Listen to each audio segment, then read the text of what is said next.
सुरेश धस प्रकरणी राऊतांच्या वक्तव्यानंतर अंजली दमानिया यांनी सुद्धा प्रतिक्रिया दिली आहे। धसांचा वापर भाजपने करून घेतला असं वक्तव्य राऊतांनी केलं। मात्र सुरेश धसांनी मुंडेंचा वापर करून घेतल्याचा आरोप अंजली दमानिया यांनी केलाय।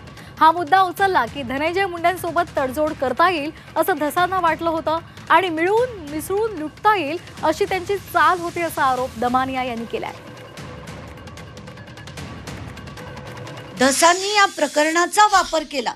त्यांना आधी वाटलं होतं हा मुद्दा उचलला तर कुठेतरी धनंजय मुंडे यांच्याशी कॉम्प्रोमाइज करतील आणि मग त्यांची टेरिटरीज डिमार्केट करतील।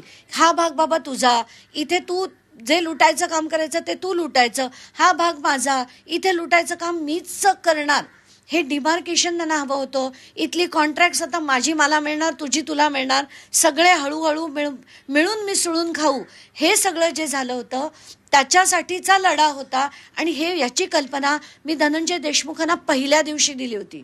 मी जेव्हा बीडला गेले होते तेव्हा मी त्यांना सांगितलं होतं की ही माणसं कधी पलटतील तुम्हाला कळणार पण नाही, आणि तसंच होताना दिसतंय आता।